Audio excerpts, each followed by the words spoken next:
तो इस वीडियो में अपने स्टार्ट कर रहे हैं चैप्टर 1 के formula list.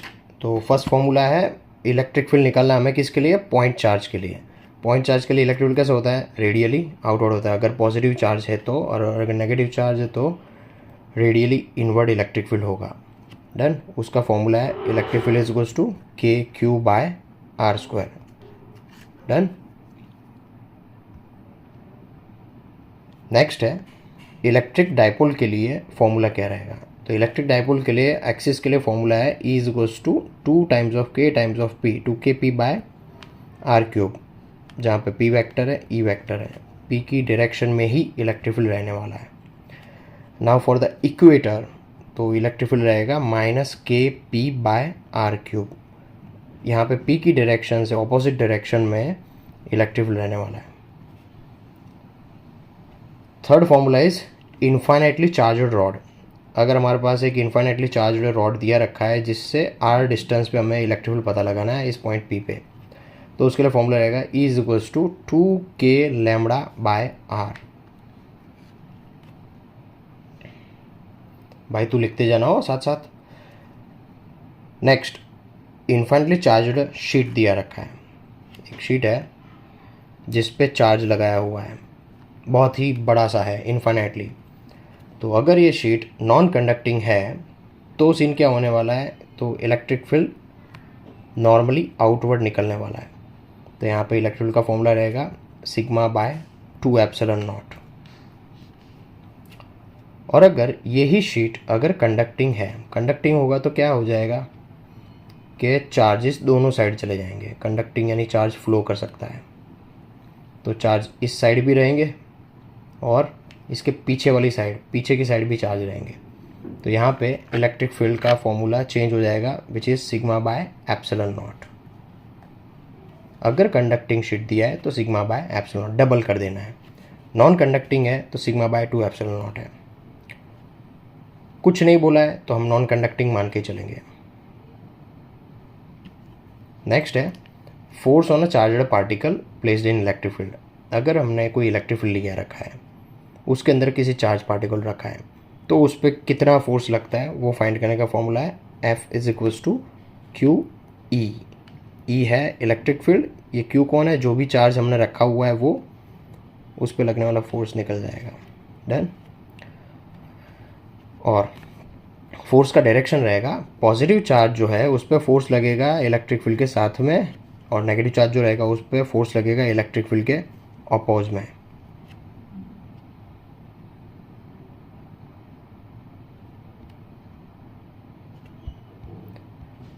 Now the next topic electric dipole moment.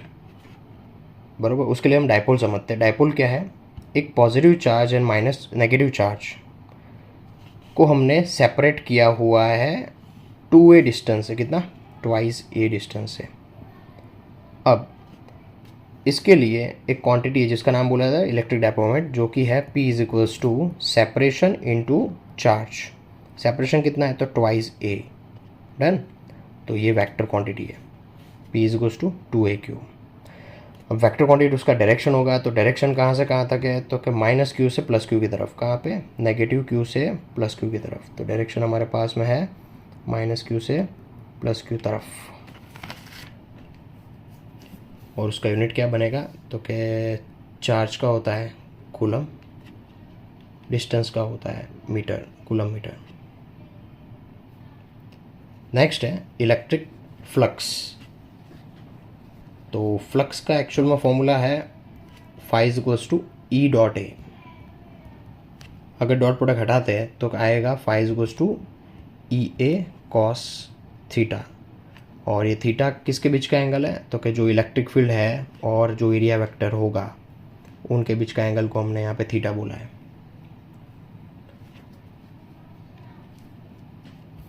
Next है गॉसेस लॉ फॉर इलेक्ट्रिसिटी, जिसका फॉर्मूला है phi is equals to q by epsilon not.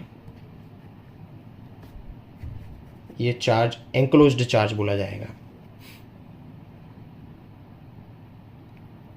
Next Coulomb's law, या फिर हम बोलेंगे फोर्स बिटवीन टू चार्ज।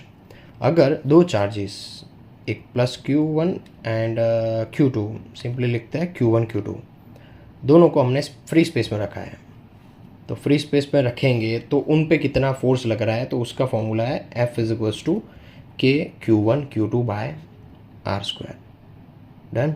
जहाँ पे K है 1/4πε0, जिसकी वैल्यू है 9 × 10⁻⁹ न्यूटन मीटर स्क्वायर पर कूलम स्क्वायर। तो ये हमारा फॉर्मूला है मेन, ये K की वैल्यू है, याद रखनी है।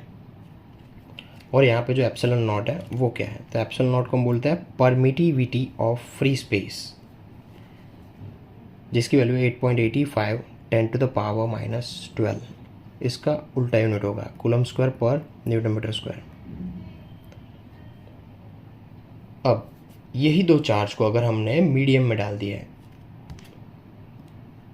हमने रखा हुआ है किसी मीडियम में इन दोनों चार्ज को Q1 Q2 को, सेपरेशन वही R लिया है पहले के जितना ही,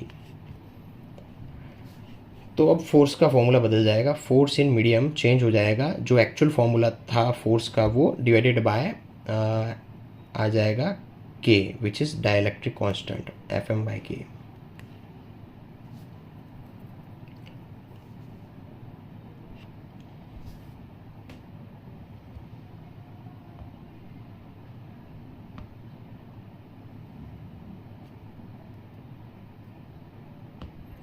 नेक्स्ट है electric potential energy U।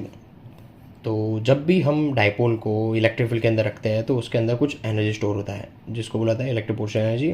U is equals to -P.E formula है, जो कि हो जाएगा -PE cos थीटा। थीटा किसके बीच का एंगल है, तो कि P एंड E के बीच का एंगल को हमने बोला है थीटा। स्केलर क्वांटिटी है।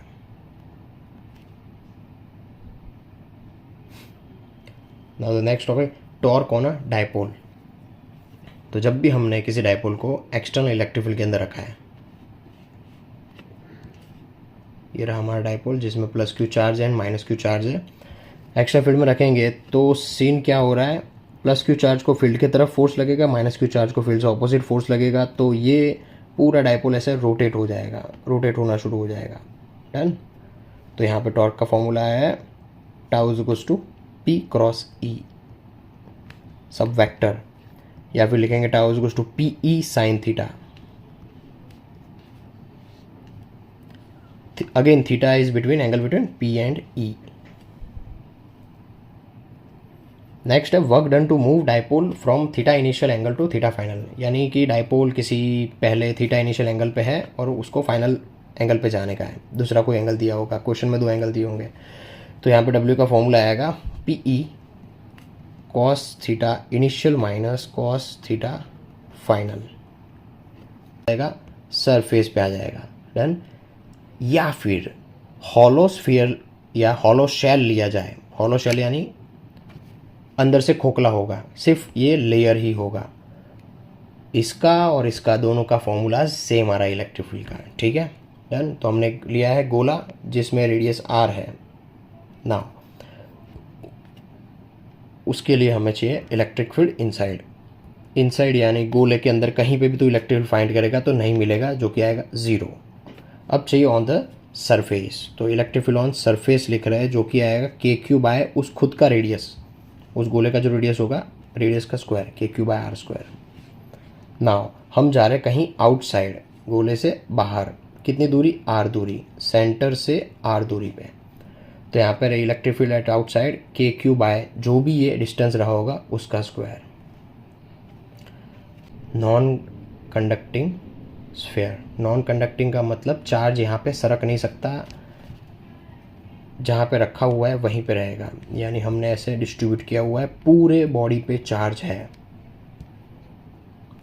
इसका रेडियस R है। डन।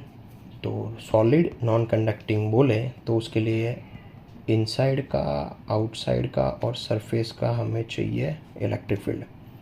तो देखा आउटसाइड का वही KQ बाय R स्क्वायर, कौन सा R, तो क्या छोटा R क्यों लिखा है, यानी कि जहाँ पे भी दूरी होगी उसकी बात चल रही है, और सरफेस पे भी वही पहले वाला फॉर्मूला KQ बाय खुद के रेडियस का स्क्वायर, नो चेंज, सिर्फ चेंज आएगा इनसाइड में, क्या आएगा, तो कि के क्यूब बाय खुद की रेडियस का क्यूब करना है, ध्यान रखना क्यूब किया, और मल्टीप्लाइड बाय आएगा ये जो डिस्टेंस है आर। तो भाई ये फॉर्मूला थोड़ा डिफरेंट है, याद रखना। नेक्स्ट है चार्ज डिस्ट्रीब्यूशन। चार्ज डिस्ट्रीब्यूशन क्या है, सबसे पहले है क्या है, लीनियर चार्ज डिस्ट्रीब्यूशन के लिए लीनियर चार्ज डेंसिटी दिया रखा है जो कि है लैम्बडा से डिनोट करते हैं, जो कि है d q by d l, charge पर लेंथ लेते हैं। नेक्स्ट सरफेस चार्ज डेंसिटी, जिसको डिनोट करते हैं सिग्मा से, जिसको लिखा जाता है चार्ज पर एरिया। नेक्स्ट है वॉल्यूम चार्ज डेंसिटी, जिसको लिखा जाता है रो से, जो कि है चार्ज पर वॉल्यूम।